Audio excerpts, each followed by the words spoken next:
What's up, everybody? How's it going? Hope everyone's having an awesome day. Seems like we're a little lighter than usual today, but that's all right. So we're going to air today's episode of Crossing the Line, episode 3. We did a little interview with Kroze GG over there. Good game to you, buddy. But yeah, we sat down and did this interview last week. Finally got an opportunity to do some editing, get this thing chopped down and digestible for you guys. If you're a Patreon, you may have already heard it. It will be up on YouTube later tonight. But without any further ado, I want to get right into this so we can get into the rest of the stream. I hope you guys enjoy the interview, and Kroze is kicking around. So if you guys do want to ask any questions, if he doesn't answer them right away, then I killed that GG right there. If you guys want to ask any questions, I'm sure he'd be happy to answer them if he's kicking around. If not, I will stash them for later, and Kroze and I can always do round 2. That said, I am going to mute my microphone and just let the interview play, so I hope you guys enjoy it. A bit. Hi, guys. It's Challenger Falls with Infinite Power. I'm joined today by Anthony Kroze Kretsky of internet and voice acting fame, and I know you too well at this point to, like, fluff piece you. No, I can't even fluff piece myself anymore. It's just like... Hey, like we'll just let Reddit do the talking for you. Oh, God. Do we have to? Because we could let 4chan. Oh, I'm not sure what's worse at this point. I mean, as long as there's some fluffing happening, like, at least, one-hand fluff. You don't have to go all full two-hand fluff, just one. Well, let's do this, because I'm sure this happens, and I'm sure this happens with a lot of voice actors, because, we know the actors, and there's some fans who are, like, really into it, who know the voices behind and know every piece of work you've done, but for the sake of the general viewing audience, what have you done? What are you known for? What brought you to this stage in your career? Well, I started doing machinima works back in the day with Red vs. Blue and Rooster Teeth, and some independent work like a thing called Eden the Zang Chronicles and One Roof. They won awards for machinima work back in the day. Then I started working on stuff like Yu-Gi-Oh! The Abridged series and Team 4-Star with Lil Kribo and Taka, Lanny, and Kaiser, and all that crew and stuff. And since then, I've transitioned into, I've done minor voice roles on Pokemon, unnamed characters, those guys who show up once and then get their ass handed to them by Ash and leave and never are seen again. Victory is... Oh, wait, no. No victory for you. Time to go back to the mom shed. It's the only place I belong. Well, you just go to your nearest Walmart and go buy a pack of cards and hopefully open up something super rare and go kick Ash's ass. Yeah, I mean... If only they came to life like the Yu-Gi-Oh cards. It's coming soon. I mean, HoloLens is going to be a... Oh, wait. HoloLens. I mean, Oculus Rift is... Oh, wait, Oculus... People just I do think Google Glass has potential with that. With the augmented reality stuff. I agree. I think that'd be really cool. I might actually play Yu-Gi-Oh for more than 5 seconds. Yeah. So with Yu-Gi-Oh Bridge, what did you do in Yu-Gi-Oh Bridge? Because I know that's something that a lot of people will know about. Yeah, I helped write various jokes in the series and whatnot. I did some of the song parodies, like the Brooklyn Rage song. Martin and I did that all in one night. Dear God help us. I'd never heard Poker Face before in my life. I didn't know who Lady Gaga was. And Martin's like, we have to do a parody of this. And I'm just like, what the hell is this shit? Isn't she that lady who wears meat? I didn't even know that. Like, so I'm so far... She moved here, right? Wait, what? Yeah, she bought a house up in Port Huron. Really? Yeah. Fuck, let's go visit her. I'd be like, hey, I'm the Brooklyn Rage guy. Actually, funny story. I actually got to hang out with her a little bit down at Joe Louis when I was working for DVD. I got to go to her concert, and she was just an incredible woman. She spent $2 million of her own money on her tour for effects. She's awesome. Great at everything I've heard of her. And she's crazy. Yeah, no, she is. She's flat out, batshit, but she's awesome in that way. Yeah, no, but she's so sweet too. Like she made sure everybody at the station was taken care of. It. She gave us tickets to come see the show. She was just super cool about everything. And we weren't like fangirling or fanboying. Like I was not a fan of hers when I met her. Like I was like, okay, you're just another pop singer. I working for a radio station, meet them a dime a dozen, right? Yeah, exactly. But when you get to engage some of them, like her and Chris Allen actually stick out in my mind of just super amazingly nice people. Yeah. Huh. Did a bar event with him. It was tied to an American Idol tryout or something. It's been a while, but interesting. Yeah, no, but Chris did a rooftop performance down in Royal Oak, which I thought was really cool too. It was very across the universe. Like they, Yeah, the yeah, yeah, rooftop- yeah. He did one of those. It was very, Nice, very cool. nice. So we were up there like hanging out with him while he was basically singing to the street. That's just awesome. But yeah, going back to Lady Gaga, she apparently heard of Martin and I's parody of Brooklyn Rage, and she actually got a huge kick out of it, or so I'm told, with friends who've worked with her at several venues. And so I've always wanted to meet her and be like, hey, yeah, I helped do that horrible parody of your amazing song. Your number one hit song. Yeah. I'm known for ruining it. But you know what? I think some artists, and even like we were just talking about this before we went on air. One of the things, Taylor Swift, right? Like even Taylor Swift, who is super anal, she lost her mind over a cover song. Like she thought it was amazing. Yeah. So, artists like the seeing their message re-rendered, whether it's a remix, a cover song, whatever the case might be. I think they get an appreciation for that. It's taking their art and embellishing it in a sense. Well, it's funny because I also back in the day used to work for a site called Overclocked Remix, which we were a site dedicated to remixing video game music throughout the ages and stuff. And because of that, several video game composers actually reached out to the site and wanted to come directly involved. Grant Kirkhope got directly involved, and I became good friends with him. David Weiss, who also worked on Donkey Kong Country 2, one of my favorite video game soundtracks of all time. The guy who did the soundtrack for Secret of Mana actually ended up talking with a bunch of people in that whole video game scene for remixing the music. It was really, really cool because these people are like, we never thought that this stuff we were working on for work would be so beloved and cherished that you would want to remix and remake it and give it a more fuller feel. And that makes us feel even better. And it's cooler to see people want to take this and expand upon it. Is it a similar sentiment when you do something like the Abridged series?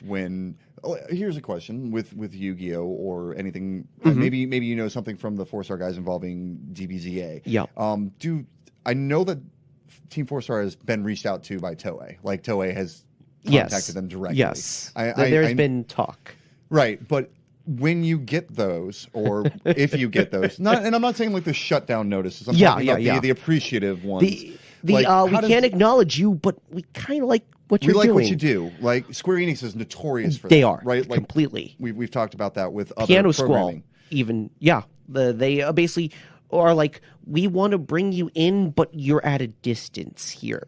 Right, your arm's length. Exactly. And that goes back to like Limit Break Radio because Nate's mouth. Yep. And that's not a very wholesome Square Enix image. No, it is not. But they love what they do, and they know that they drive a community, right? And a huge community. And the community is what drives the fans. It really helps embrace and embellish the brand altogether and helps make the IP worth even more to the company. Well, there's a big thing flying around the internet, true or not true, but DBZA was a big reason that Super got launched because of the reinvigoration of the Dragon Ball crowd.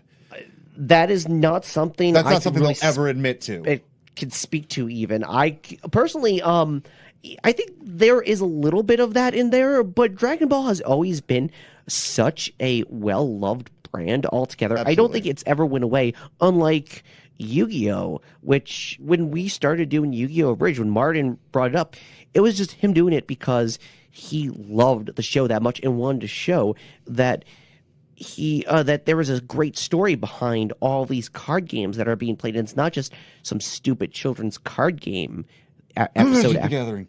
They didn't figure out they needed a story until I think 2010. Yeah, exactly. Well, I mean, to be fair, they had stories, they had the books, they had the fat packs that came with the novels, right? I used to read the novels. But then they got into the Wrath cycle, and that's when they started. When they got into Planeswalkers, yes. Like when they started printing Planeswalker cards, and they got you a character that you could play and be attached to, is really when they started driving. That's when the board game started doing really well. That's when they started talking about doing the movie.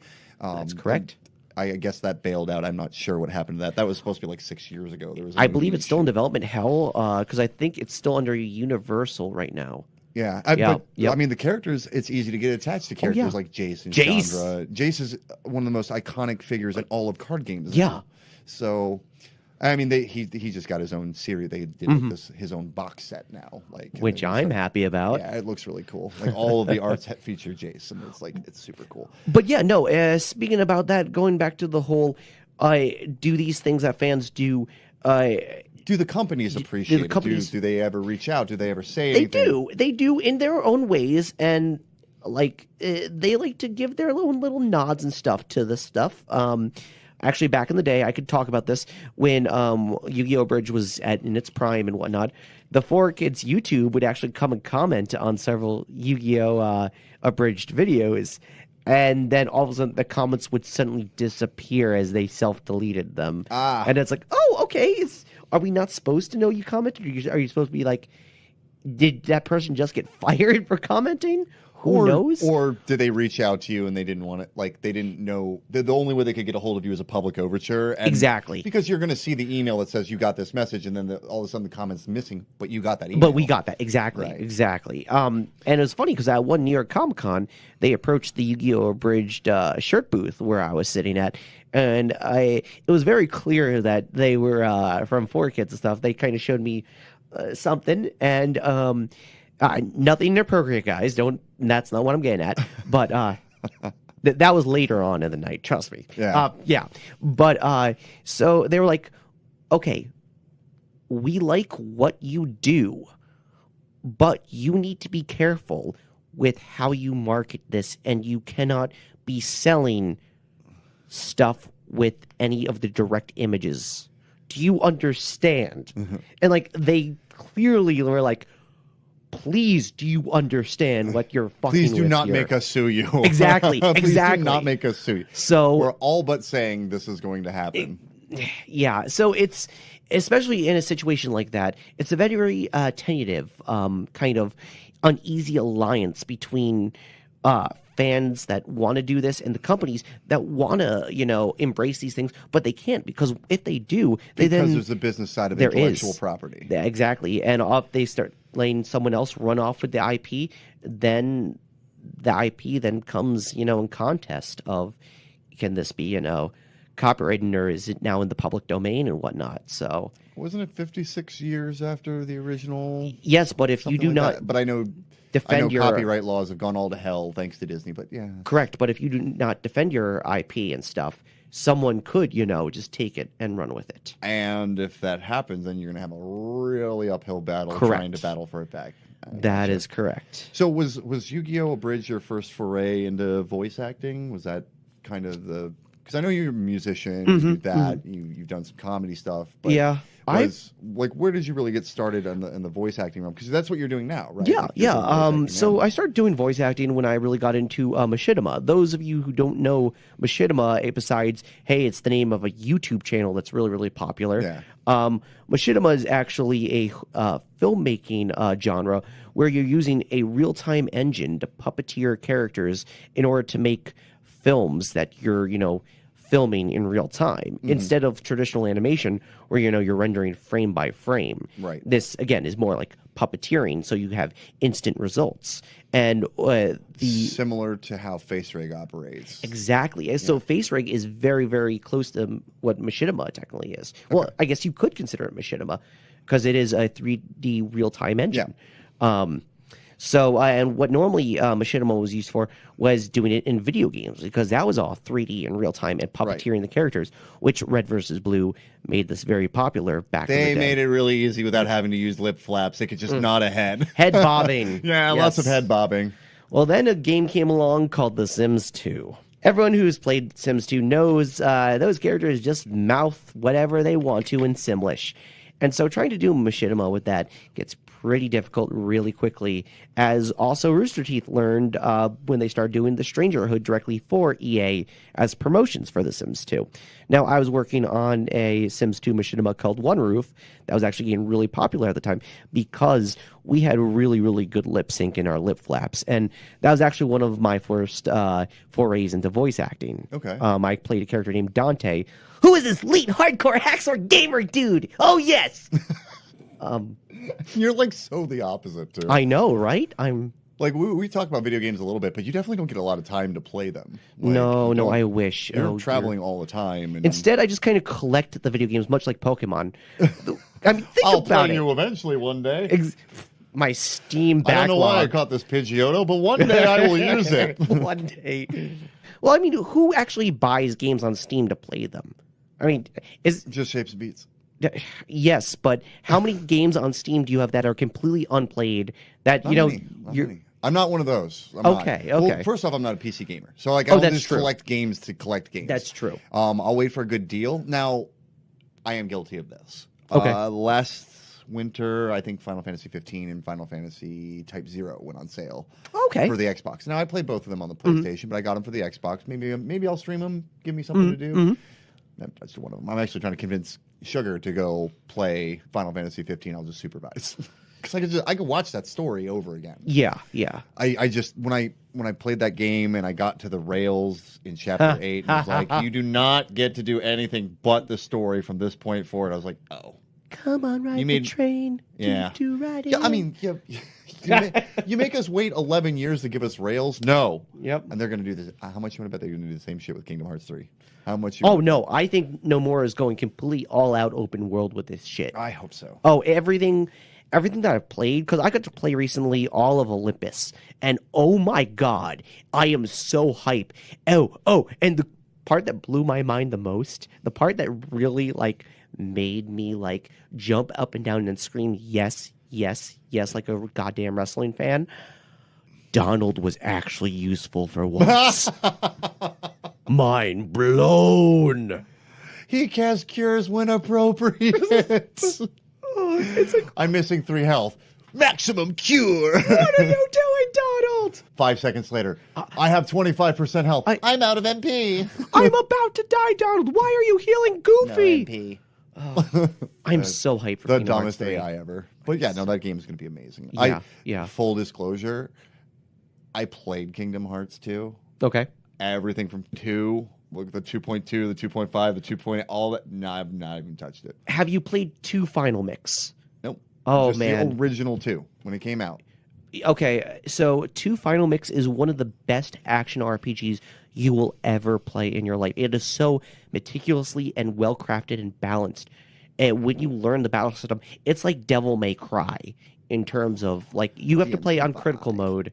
It's what? DMC5 soon. Just yes. Got a No, little I melty. want this. Oh, are you gonna play it, or are you gonna collect it? I'm gonna collect it. I mean, yeah. So from so you went from Machinima, and we're every time we talk, we dovetail so far. So Yeah, we do. Anybody who's listening to this, I apologize in advance, but this is just kind of how we talk. So we're going from Machinima. We hit Yu-Gi-Oh! Bridge. Yu-Gi-Oh! Bridge opened some doors into. Yeah. What, I started getting where'd you invited go to from there? conventions due to Yu-Gi-Oh! Abridged and whatnot, and I met several voice actors. Actually, the first convention that ever brought us in as guests was Youmacon here in Detroit, Michigan, which just passed, and this actually has been my 10th year at Youmacon. I don't know how they put up with me for 10 years. They haven't. They haven't. Oh, they really haven't. Actually, no. They have mostly nice things to say about you. Mostly. That's Mostly the nice. I yeah, told that you little the worst of the asterisk worst. above. Yeah. The nice things asterisk. But yeah, from there I met up with a couple voice directors who also came in, and they're like, "Hey, Kroze, you should come in the booth and audition for stuff." And I'm like, do I have to?" And they're like, "Get in the booth now." Okay, sir. And one thing led to another. Is that like some like broken Oliver Twist? Can I have some more? Can I have some more audition, please? No, it'd be, "You will have some more." I'm not really sure. I want some more. You will take more. Okay. I'm too much. Shove it in faster. Wow. All right, and we're back to Red Dead. The circle of life is now complete. Oh my god, he's so goddamn Right? Everything comes back to Red Dead. Yeah, it does. It does. But okay, so like you get into some voice acting. What was your first audition for? Like your first professional, non kind of like you. It was a Pokemon role. It was a Pokemon role. It was a Pokemon role. And I didn't get that first character. And he reappeared like twice later. And I was thinking, like, I wanted that character so bad. But then Tom Wayland, who was the voice director of Pokemon at the time, just was like, don't worry about it. I'll throw you in as this random soccer player. So the soccer player shows up, and this is the first one I actually got in the Pokemon stuff, because he was in the movie. And he shows up and kicks a soccer ball, and he has Pikachu retrieve it. It's a little thing. But what's supposed to happen in all the other territories is that the soccer player is voiced by someone on the World Cup team in every other territory. Okay. Except for ours. Oh. For ours, it's a Kroze. Disappoint. I know, right? Ever play soccer? or football for all the those. Yeah. You know. So all right, so you didn't get the first audition. No. And then you kind of keep plugging away. And that's kind of something you hear about with a lot of voice Yeah, actors. yeah. You never get your you're first. You're going to struggle for a little bit. It's numbers game completely because you're going out there with against so many other people too. It's just How like many people on average you think audition for a role? Or Oh my when you're God. auditioning, here's a good question. When you're auditioning, is it for a role or are they just listening to voices you can do and casting you to something? Well, that actually comes in when you have a lot of voice directors listening already to your demo reels. And that's why a demo reel is very, very important to have as a voice actor. Because this way you have a quick supplementary thing that a voice director could just scroll through and be like, let's see what this person could do. Here's the range. Here's their range, exactly. And then the voice director will be like, I know which character I want to bring them in for. And that's when they'll bring them in for the audition. Have you or any of your peers ever gone into a role being cast for something, but then they got to meet you and were like, I think you're better fit here? Yes, very recently, actually.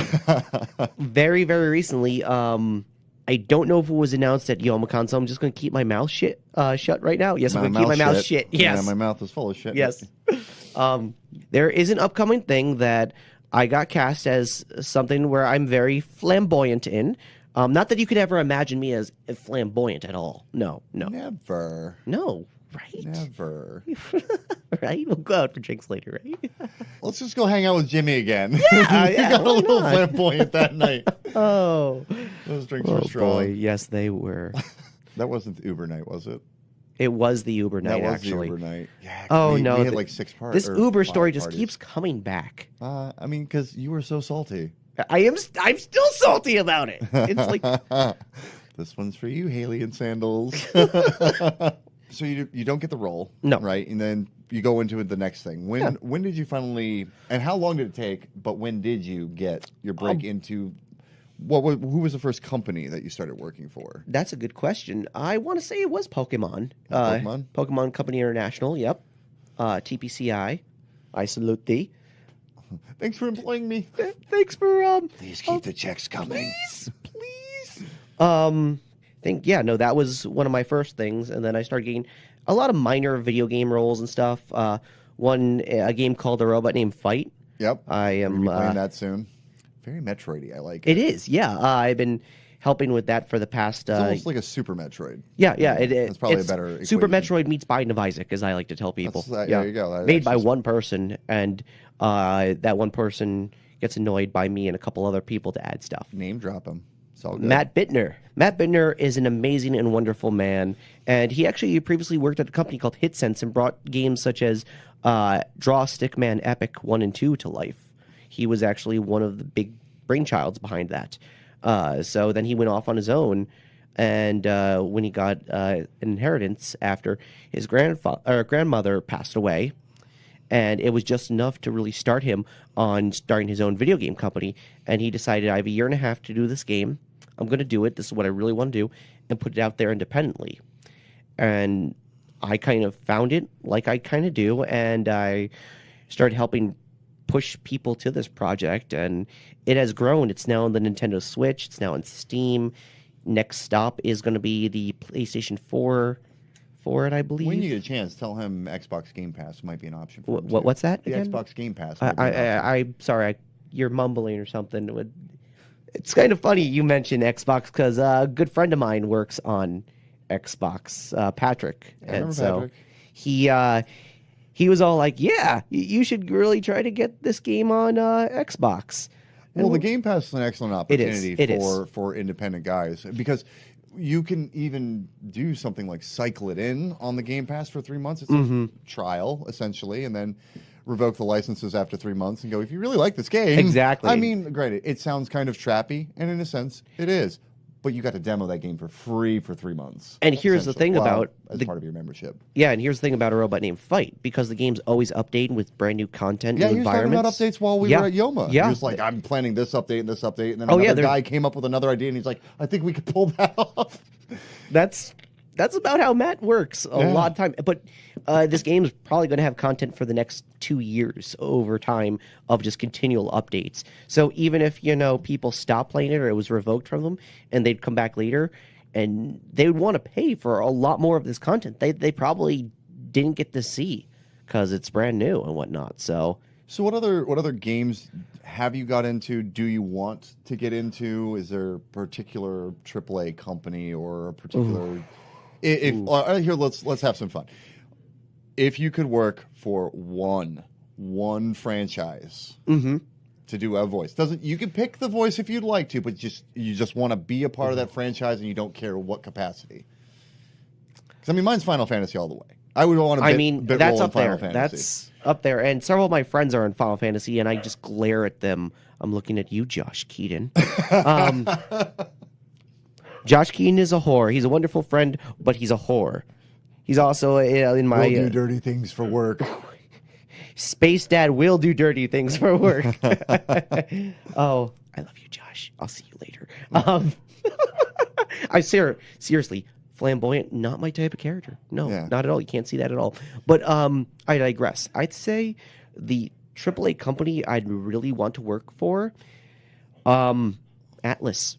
Really? I'd kill to be in a Persona game. Persona game? Yeah. I knew that's where you were going with it. Several of my other friends, Mercer has been in several of... Do you have any inroads yet? Are you I do have several inroads, yeah. I'm working that angle, and I would love to be in an Atlas game, Allie, if you're listening.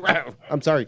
I'm getting cut off here for some reason, but, But are there any titles that you are, outside of A Robot Named Fight, that you want to work on, or you're working toward, you're auditioning for, that you can talk about, that are coming up in the next couple of years that you maybe want to dive into? What I can talk about of stuff I'm working towards, I'm trying to work my way into, I guess, an Ubisoft kind of role, because the thing is with... Not Creed, is it? What? Okay. I don't know. Got you. Understood. Yeah, Nod and smile. Yeah.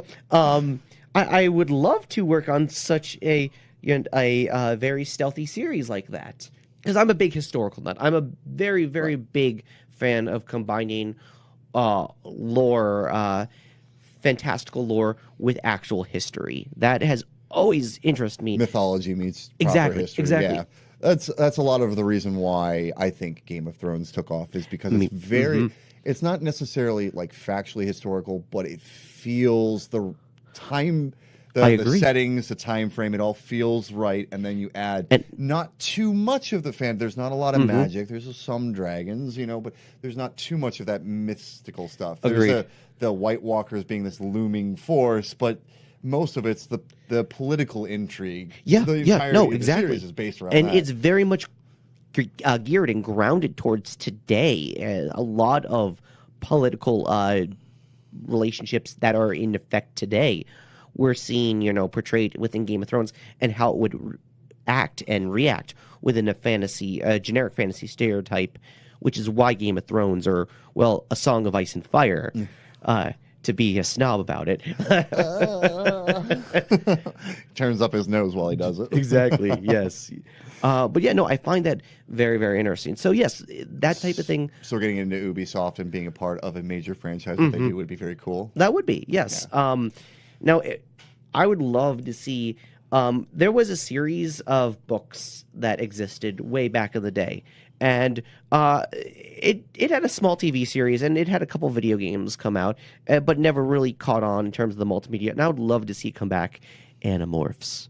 Animorphs is my jam. Okay, so as a video game in the modern era, that could work really well. It could, yes. It really could. I think it actually be a really neat fighting game.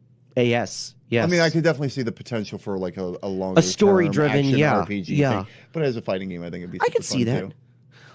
And then, although finally, the video game series I would love to be in, especially if it were to do a modern take on this, like Assassin's Creed and stuff. fully open world where it's like a detective versus a thief through and you're chasing them throughout a complete open city. You have wall running, you have parkour and stuff, and you're trying to figure out where they're going to go in the city. Are we talking about Mirror's Edge? So imagine taking Mirror's Edge and Assassin's Creed, but combined it with Carmen Sandiego. Well, Carmen Sandiego. Think about it. Think about it. You play as Zack and Ivy from the original animated series. Okay. And you actually go chasing after Carmen or her henchmen. And there were several sequences in the original animated show, which I'm just like, I would love to play this sequence in a video game. Yeah, that'd be cool. And it's funny because Ivy was voiced by Jennifer Hale in the original cartoon, so you could actually bring her back, considering she does a lot of video game work. She's still very active. Oh God, yes, she is. She's awesome. Great person. I would love to see a Carmen Sandiego reboot. Dude, that's part of my childhood. Like the game show was always my jam. Oh, like, yeah, I loved that game show. It was like must-watch TV when I got home from school. Do it, rockapella. Do up. Do up. Do up. Do up. Do up. Oh. You also have a music career in addition to I voice do, acting and all the other things that you put into your hat, which is full and falling off of your head right now. I know, right? But all right, so let's talk music, because we were talking. Me and you have talked about Just Shapes and Beats. You introduced me to a few of the artists off of there, and you yourself are going to make a stab at that. You know what would be really cool is if we could get Berserk to do like a fan vote for songs that should be in the next one, and then we'll just that would be amazing. Artificially inflate the crap out of yours. Let's. No. That'd be. I would never stoop to that low. I'm already taking notes, by the way. Oh wait, is this recording? I did it all for the clicks. But yeah, no. I don't know if you could tell, but I'm a very comedic guy. Yeah, I can't. You doing a late night talk show? I know. I'm so serious normally, all and the time. it's hard to even comprehend that I can say a joke or two. But I'm in a geeky comedy band. Yeah. Well, what's the geeky comedy band? What's the name of it? We're called Survivors of the PC. Okay. We do various video game tribute songs. We do various anime tribute songs. And we are kind of just all over the place, having fun with whatever we write or make. I was already part of a different geeky comedy band back in the day called Random Gibberish with John St. John, who is our drummer, who's also known as the voice of Duke Nukem. Oh God, I murdered that. John's going to kill me for that. Oh, man. Yeah, he would kill you for that. No. Let me just tell you the funniest thing John said when we were hanging out at YomaCon. I'm not sure if I told you this yet. I may have told you backstage when we were doing the show. Possibly. It was me, Solace, Spooty, John St. John. Right? Of course. We're all hanging out. And Solace had recently shaved his head, and he was like rubbing. You can just imagine John St. John rubbing Solace's head. And he's sitting there like, he looks at Jen's like, do you ever just let him put this thing between your thighs? Does this feel good? Like, how does this treat you? And you can see John's tequila face asking this question. Oh, yeah. Because he's serious, but he's trying to make it a joke. Exactly. So she's like, yeah, all the time. And I looked at John, I'm like, buzzed for her pleasure. And he does, in the voice of Duke Nukem, without missing a beat, I flip my condoms inside out, ribbed for my pleasure. Dead. Just dead. That's our John. That's John. Yeah, I know. I've worked with John for years and stuff. We've did a lot of things. And with that old geeky comedy band, I wrote the theme song to Lost. Yeah. Okay. Yeah, although a lot of people listening are probably like, wait a second. Lost doesn't have a theme song. It has that whoosh, Lost thing that appears. Well, there's actually a little bit of a story behind this, if you don't mind me going into it. That after Lost Season 5 ended, where, spoiler alert, they explode a bomb in the past, and it may create an alternate reality or not. We don't know anything going into Season 6, and after a season, the creators of Lost would go on radio silence until their panel at San Diego Comic-Con, which they would have yearly. Now, about a month and a half before the panel, they put out this big thing online saying how they want to make the final Lost panel at San Diego Comic-Con very fan-oriented. And they're wondering, if Lost had a theme song, what could it be? And they would like the fans to send in it. So I was hanging with the person who was in my comedy band, and we were like, hey, we could do this. And then in 3 days, we came up with this horribly 80s intro theme song to Lost. Everything that Lost was not. And it was amazing. It went along the lines of plane crashed and people died. Only 48 have survived. Got no idea where they are. Crashed off course so very far. They'll fight to survive no matter the cost. 'Cause all they know for sure is that they're lost. Lost. You know. That's very like Saved by the Bell. It is. It is. I'm gonna gently sing into this microphone. I'm sort of seducing it with my voice. Oh no! This next one you won't be able to do clips for because this is a bit. This is a whole bit that I am going into here. So we sent this in, and all of a sudden I'm at Otakon the next weekend with Yu-Gi-Oh! Bridge. I get this call from a random LA number, and I'm like, hello, who is this? And I just hear laughing on the other end. I'm like, hello? And this is Greg Nations from ABC Studios Lost. Holy shit, we just listened to your song, and we're dying. And so I'm like, that's great. And they're like, we don't even have to listen to any of the other ones, man. You guys win. Are you guys going to be at Comic-Con? I'm like, well, a bunch of us are from San Diego, so yeah. And so they offer to bring us up on stage, you know, and show. Yeah. Well, not to perform, but basically just to bring us up because they plan on creating a whole intro sequence for Lost. Yeah, no, it's big. So we're like all getting excited. And as I'm on the phone, I'm like, "Did you listen to any of the 3 other tracks that we put on the thing?" They're like, "Wait, you're only supposed to submit 1." I'm like, "Yes, but nobody ever submits just 1." No, well, it's part of the contest rules. So yeah, but nobody ever submits just 1. Well, these aren't actual real submissions. And these aren't actual real rules. And these aren't, yeah, exactly. This isn't even a real TV show. It's actually a social experiment. Yeah. Yeah, right? God, so we were like, what if Lost was part of NBC's Thursday night must-see comedy lineup? Oh, my. Yep. So no one told you life was going to be this way. Oh. Had to pick up my dead dad, and I flew out from L.A. And on the way back, our plane went down. Now we're stranded on some island with no hope we'll ever be found. 'Cause we are all so lost. There's a monster after you. We are all so lost. And a polar bear here too. We are all so lost. The others are after you. Here are the numbers from Lost, blah, blah, blah, blah, blah. I can't remember. Yep. Lost.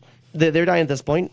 They hit the next one. What if Lost was part of the Disney afternoon? Oh, man. Do, do, do, do, do, do, do.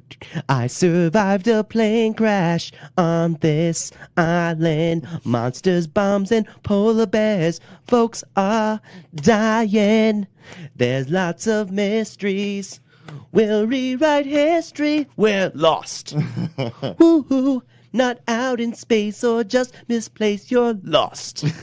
With the fucking bass drop voice. So then, to top it all off, because this is ABC Studios. Right. So you got to go out, you know. You got to go for the gold. Yes. So what if Lost was part of ABC's TGIF Friday nights? Whatever happened to those old deserted isles? With palm trees and coconuts and lots of crocodiles. I miss those old TV mainstays when there's a smoke monster in my face. Everywhere you look, everywhere there's a hatch, and some guy down inside it. Everywhere you look, everywhere there's a flash. Hey, you guys look familiar when you're lost out there and you're all alone. The others are waiting to carry you home. Everywhere you look. Lost is filmed in front of a live studio audience in front of Beyond Investa Studios in downtown LA. Ba-da-da-da-da-da-da. Lost. So they were dead. What came out of that? Like, what? Okay, so you've got ABC's attention. Oh clearly. yeah. No, they were completely like, they were just like gone after those 3 parody things, and so we got to go up on stage. They called us up, and we stood up, and they did a whole complete intro sequence, and it looked like an actual legit intro sequence with our song, with me singing it, and it was great.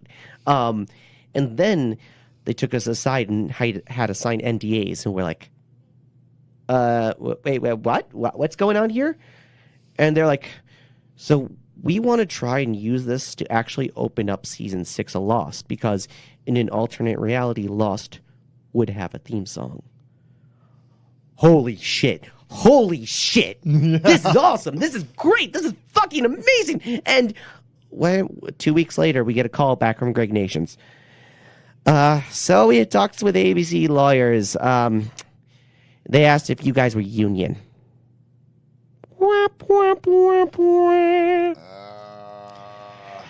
Yeah. That killed that. But as a consolation prize, they brought us on Jimmy Kimmel Live for the Aloha to Lost special. The finale, we got to see the Lost finale hours before anyone else did, along with the entire Lost cast. I got to actually ask some questions live on the air to the Lost cast. Jimmy Kimmel actually opened up the special sitting next to us. It was really, really cool. Yeah. We got to play on the live stream, which was great. It was quite an event. And then they actually managed to put the opening sequence that they did as a special feature hidden as an Easter egg on the complete series Blu-ray box set. Oh, very cool. So that was a very, very fun experience. And you really like missed it by a inch, right? Like stupid union, and that's like it happens, you know. Look, unions are great in a lot of ways. Yeah, unions can piss all up in a lot of. I mean, we Level Zero Media, myself, we've been struggling with the unions at Kobo, like trying to get in there, and we've had that conversation. It can be rough, man. So, all right, we've got about 10 minutes left before we hit a full hour. So there's one thing I definitely want to talk about, and I want to make sure you get to plug all of your stuff and get to do all that, because we do a lot of Destiny. Destiny comes from Bungie. Okay. You know where I'm going with this. Yeah. You did something pretty cool with Halo. Yeah. And people probably don't know, or you don't get enough credit for it, because I didn't find this out until I went digging and after you had made the claim. And, of course, I'm that guy. I'm going to verify. You're going to verify, it's true. It's true. And I make some pretty crazy, outlandish claims out there. And this one's on the up and up. So what did you... Wait. This one, is there one that I have made? We're not going to talk about that on air. Okay. I'm not going to blow up your spot right now. Touche. But you did something really, really cool for Halo, and I personally want to know the inception of that thing. So what did you do, and how did you come up with it? So, okay, you're talking about the game type Griff Ball, I imagine, yes, for Halo 3. So, the inception of this occurred. So, this is back when I was helping out Rooster Teeth for various things in terms of working on their website, helping with their Strangerhood, Machinima, with showing them how to do a little bit more lip sync. And I became very good friends with Bernie and the crew and whatnot, back when they were just, 9 people. And I was friends with 8 of them. So, what happened is Halo 3 had just come out. There was a gag made in Red vs. Blue about a sport Sarge calls Griff Ball, using Griff's head and, throwing it around and stuff. When Halo 3 came out, it had this thing called Foundry Mode, where you could build your own, you'd modify the levels. Foundry Mode very well. Yep. And when the Forge had just come out, where you could basically modify anything in this building. You could create your own game types and whatnot. Basically, the full potential of Foundry finally came to light with the Forge. So we're randomly playing around in these maps that Bernie and Gavin Free, basically were creating these game types. I came in a bit late.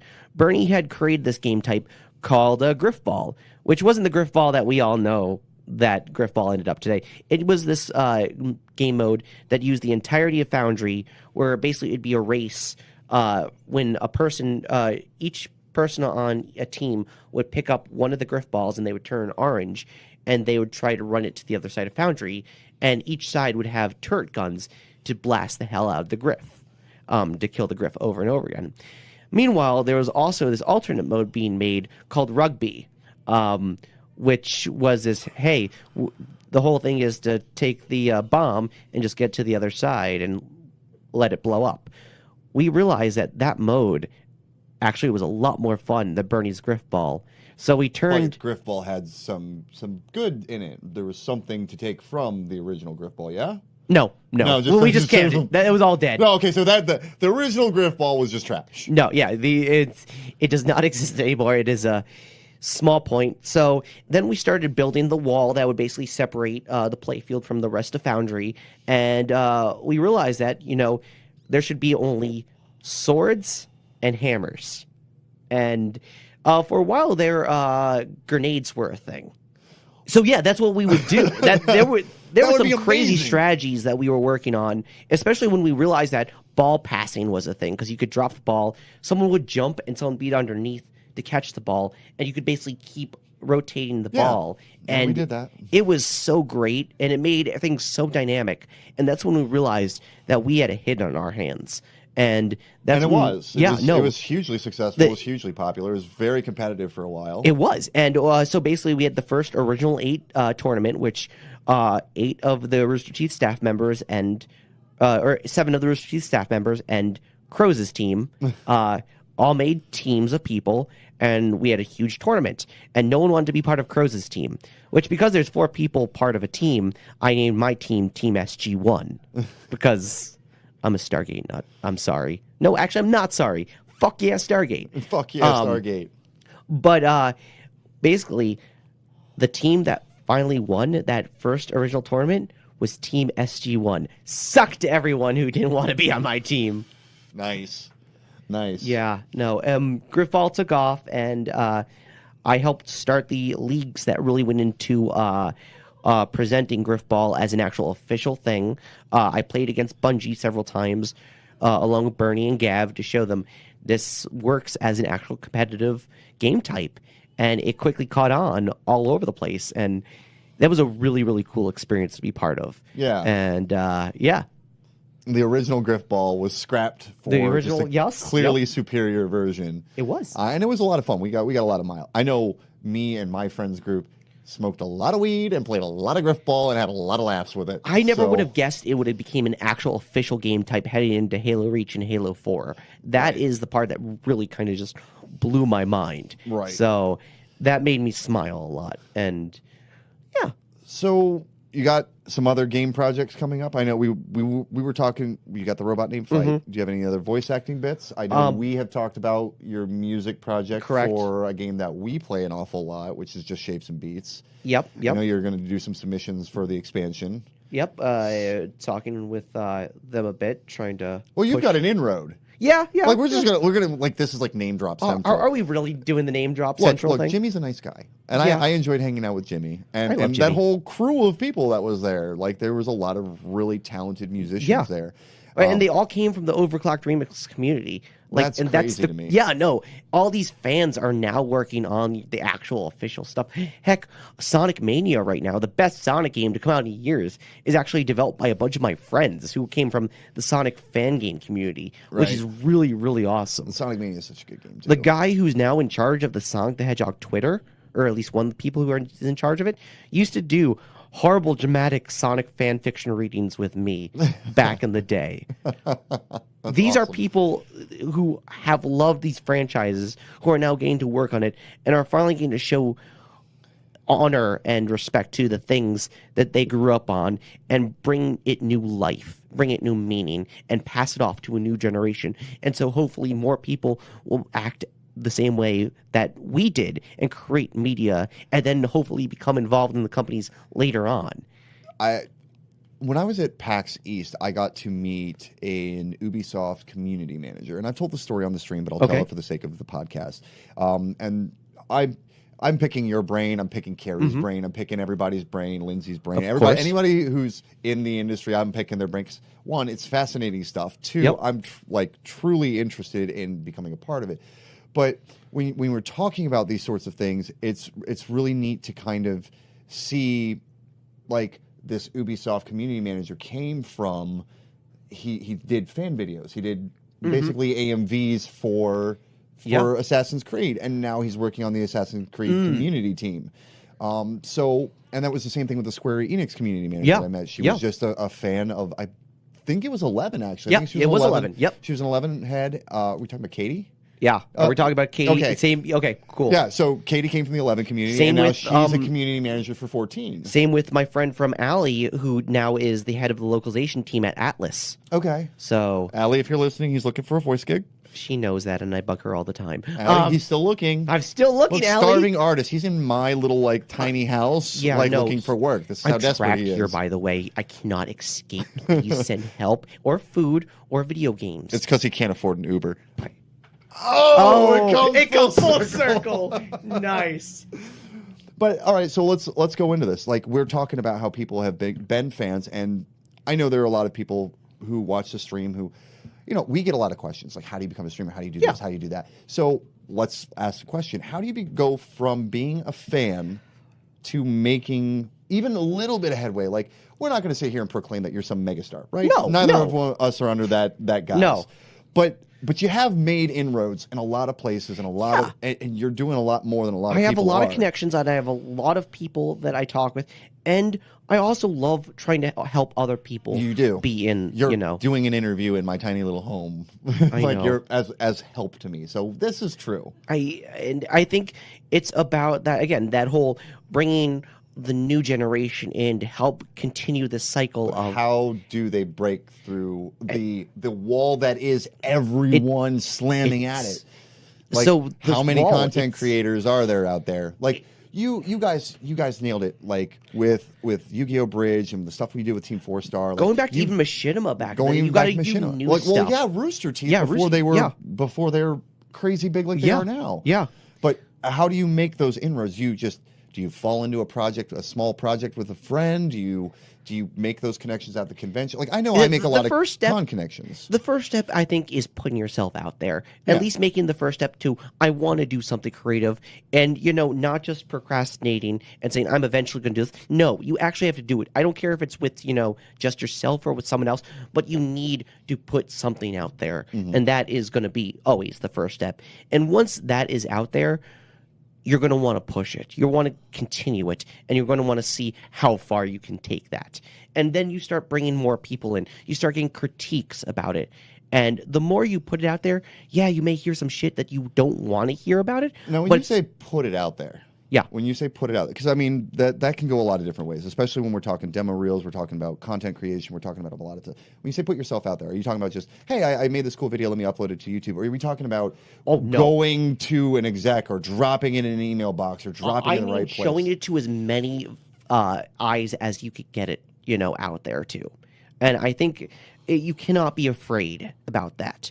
You're gonna, you may make the shittiest shit, but I mean, look at Arby and the Chief. It came from a very humble beginning, but now that guy is one of the head people at Rooster Teeth creating, I mean, we can even look at Red versus Blue Season 1 and then compare what they're doing in Ruby Season 6, right? Like, there is a huge gap. Yes. Oh, yeah, completely. And that started off with what you said, 8-9 people? Yeah, barely. Teeth? No, so the first episodes of Red versus Blue were literally 4 to 5 people. It came from a site called Drunk Gamers and stuff. Mm-hmm. And it was just, hey, we're going to do a series of short videos in Halo. They didn't know they were actually making this new, headway into something that a lot of people hadn't messed with before. Because Machinima was really... I mean, it was kind of around and stuff. Like, there had been, speedruns. But it was the big milestone breakthrough moment. It was. Even for some of those anime abridged series, like you're taking, IP'd type. Hold on, let me say this. You're taking intellectual. I say IP, infinite power. Intellectual property. You're taking these intellectual properties and you're creating fan art with them. Whether it's a video, for years you've been able to get away with like shirts and stuff by fan art, but no one had really tried. Let me steal the scenes.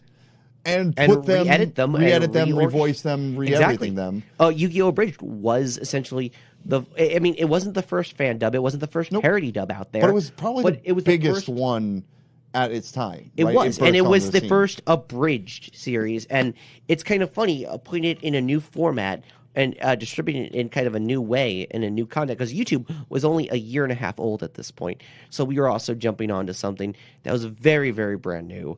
Hi, Mixer. Yeah, exactly.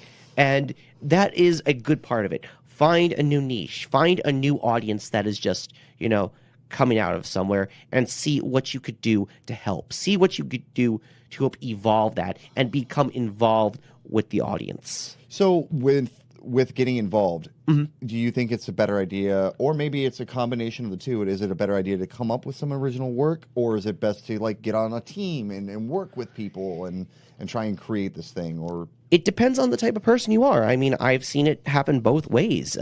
Some people just aren't good at working with people, and or only work with specific people. Exactly.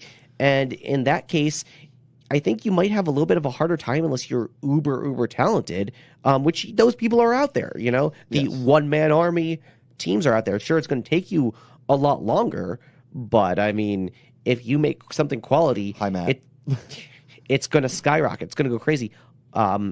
Monty, rest his soul, great guy, and he did a lot of stuff. He did Halo Troid back in the day. He did a lot of the Dead Fantasy, which combined the models from Dead or Alive and Final Fantasy. That's actually the first thing I remember Monty from. Yep. And that was him just doing it on his own, him just having fun with it and putting it out there. And sure, it took him forever to put them out, but once they were out there. He was a savant. Like, he is. Yeah. Incredibly. Yes.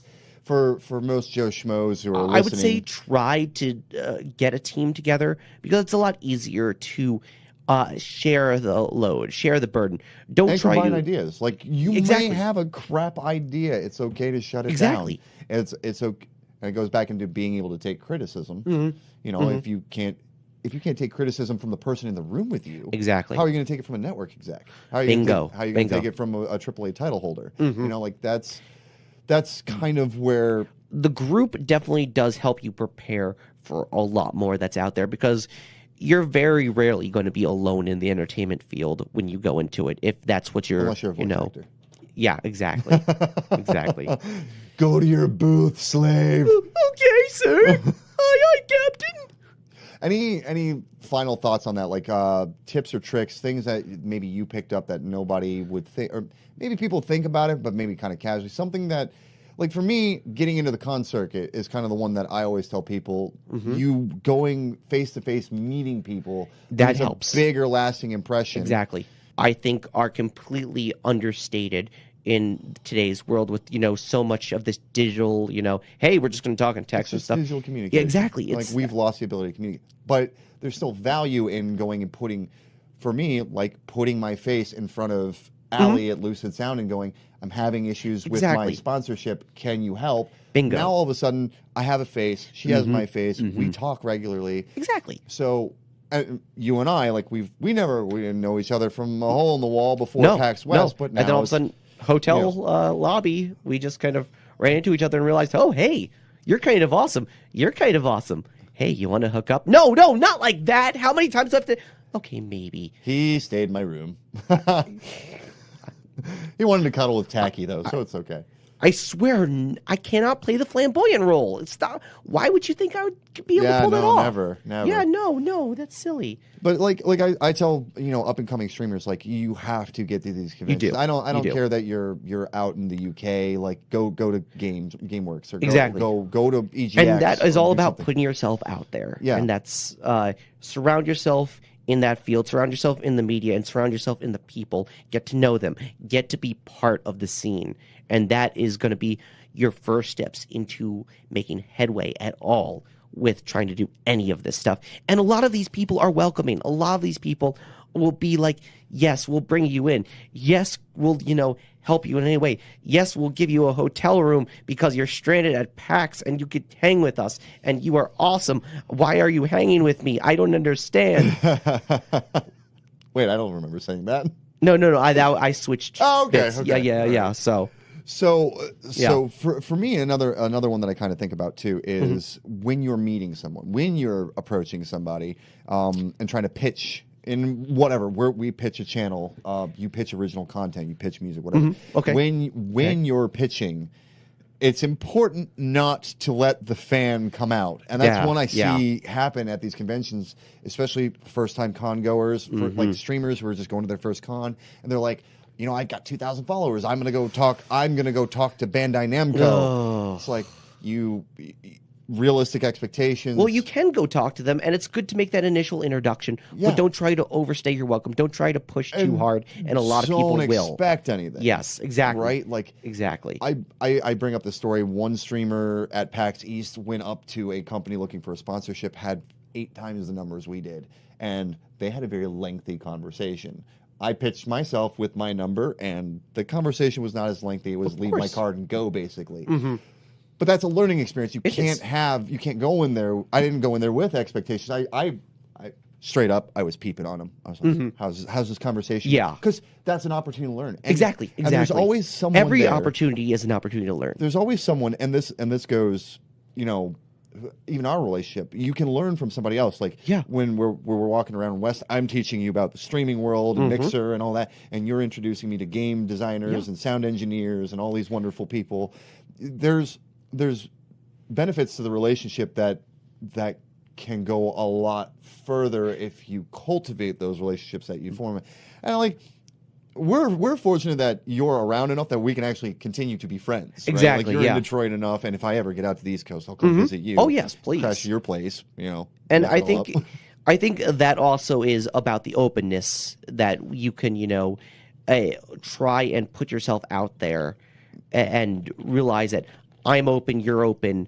Let's just try to do stuff together. And it's that acceptance, that mutual acknowledgement. Right. And there's nothing wrong, like, and this goes outside of what we're talking about now, but like if you go up there and you get rejected, you're playing a numbers game. Exactly. It's just like voice acting. Whether it's auditioning for a voice role, whether it's trying to sort yourself out from a sea of people who want to stream, whether it's trying to get your music somewhere, trying to get your art. Oh my God, artists, they have it so rough. Yeah. And they're all being undercut by other artists who are less talented. So it's just a matter of not being afraid to put yourself out there, but also keeping realistic expectations. And also don't undervalue yourself. Never undervalue yourself. But don't oversell yourself. It's hard. It's so hard. It's a line you have to walk. There's a modesty line. Yeah, right? there is. And that's the thing when you're talking to businesses, talking to sponsors, talking to potential investors.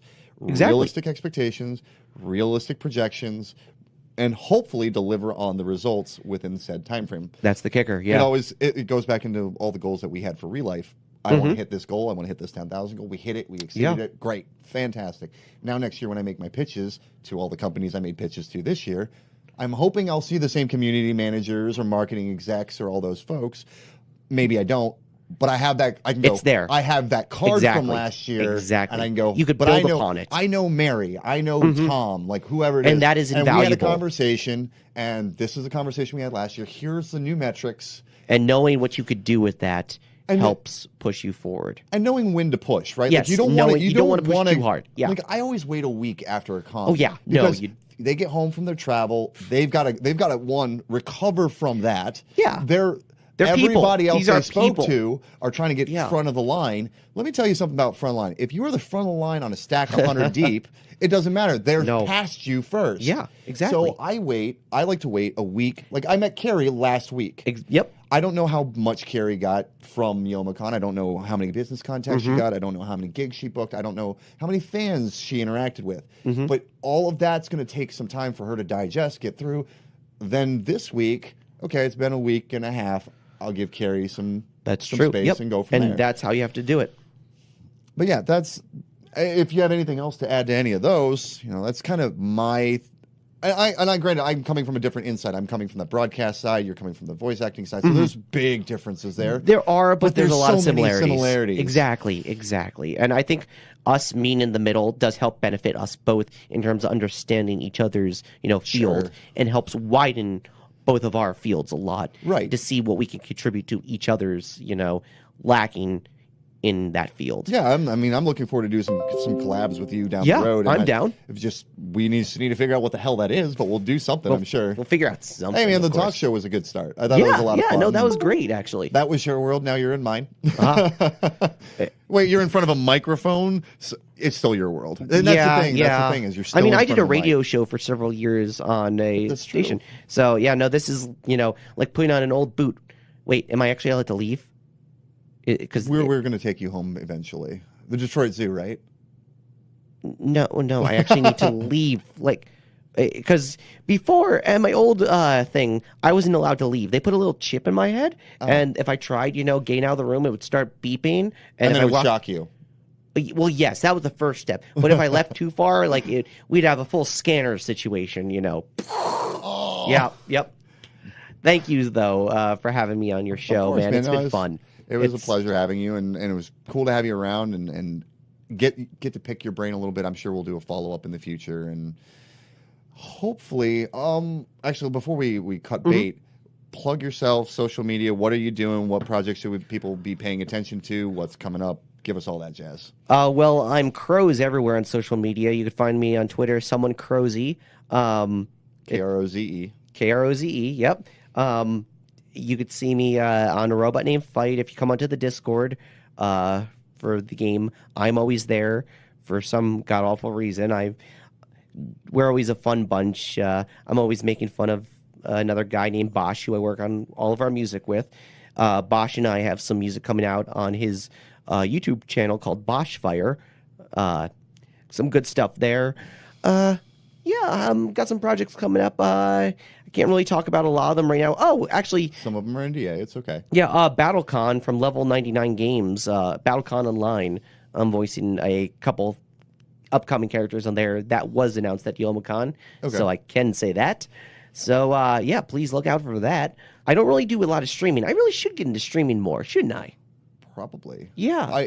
I don't know, some sort of broadcast podcast, something. Yeah, eventually really again. for you. Or, I mean, it's not like we couldn't do something. We can pull a project. You can be in Jersey and I can be in Michigan. That's we can true. work on something like that. So I mean, it's thanks to the internet and the modern day media. Just modern communication. I mean, yeah. Hell, I don't know if you're in our Discord, but we'll figure that out later. And I mean, what will you pay me to be part of the Discord? Nothing. Lindsay gets paid nothing. You get paid nothing.